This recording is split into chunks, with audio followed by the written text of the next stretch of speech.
Now, perspective from CNN Global Affairs analyst Brett McGurk, former Middle East and North Africa coordinator for the National Security Council, and also retired U.S. Army Colonel Peter Monsoor, senior fellow at the Mershon Center for International Security Studies at Ohio State University.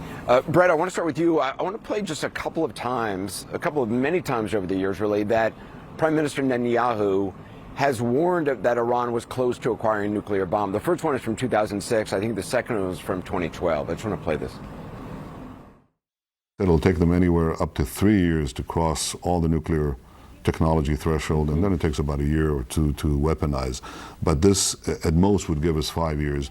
It could very well be next year. By next spring, at most, by next summer, at current enrichment rates, they will have finished the medium enrichment and move on to the final stage. From there, it's only a few months, possibly a few weeks, before they get enough enriched uranium for the first bomb. There's certainly a lot of people who are suspicious of Prime Minister Netanyahu, his motivations, potential domestic, political motivations, legacy motivations to do this. He saw the U.S. was going to have more negotiations with Iran.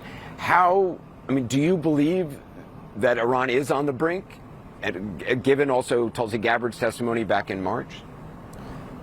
Look, I believe Anderson, not speaking for Prime Minister Netanyahu or anyone, but as someone who's dealt with this problem, the Iranian nuclear program has these advanced centrifuges and stockpiles of highly enriched uranium that has no conceivable civilian use.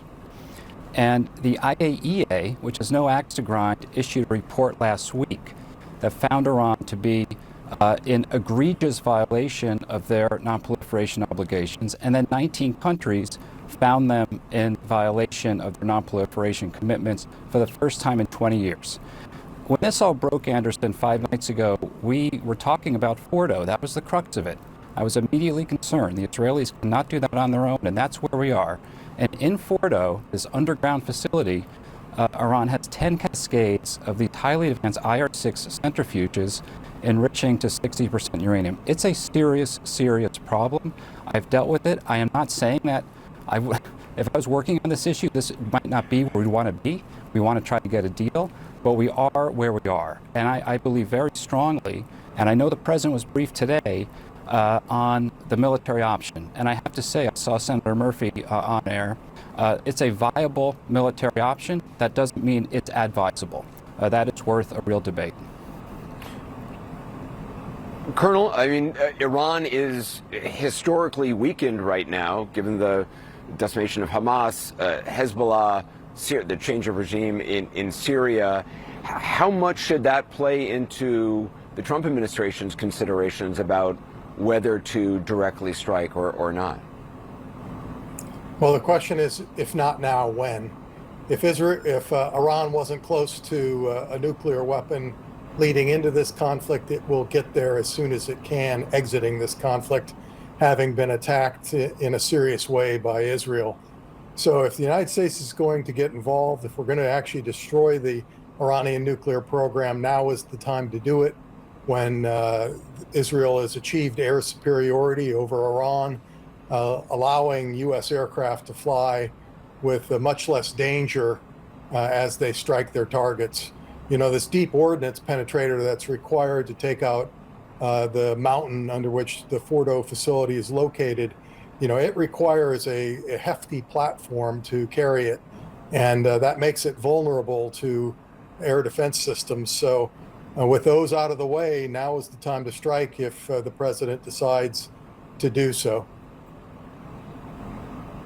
Brett, my understanding is with this bunker-busting bomb, it's not just one that gets dropped, that it would have to be multiple kind of in the same spot over and over again to really penetrate. I also heard one analyst say that even then, there might be a requirement for some sort of special forces to go in and inspect or get material out of there. Is that, how do you see, if the U.S. decided to do this, how does it play out? That specific ordinance, the 30,000-pound ordinance, is almost designed for this specific mission. It's been trained on. The plan has been refined, including just over the last 2 years. It's a very viable plan. Pete just made a very important point. There are two main risks to this plan. Number one was the air defense. The air defense is no longer there. So we can hover over the site and make sure it is destroyed. I think the military probably has pretty high confidence in that. Second, there was a risk of Hezbollah missiles. That's also no longer there. But I would say an important thing, Anderson, this is really critical. If we are going to do this, you obviously have to manage and mitigate risk. We also need alignment with the Israelis. I am concerned about mission creep. We've talked about this in the past. If the president has made this decision, he has to speak with Prime Minister Netanyahu and say, look, we're prepared to do this, and then we have a clear end state. We are destroying the nuclear facilities, the missile facilities, and that's it. We are not going for regime change in Iran. I think we have to have a very clear limitation on the objective. So you want to manage risk, you want to have clear alignment with the Israelis, that's critical. And then the timing. The question here, last night we were talking about coercive diplomacy. Today the president said unconditional surrender. Is the door even open to diplomacy? There's a lot of discussions going on in the region. Everybody's talking to everybody. It's unclear to me whether the door is still open for diplomacy. I might give the Iranians one more chance to take the deal that's been on the table, which can solve this issue diplomatically. But it looks like now, Anderson, we are moving everything in place to get ready for a strike on Fordo.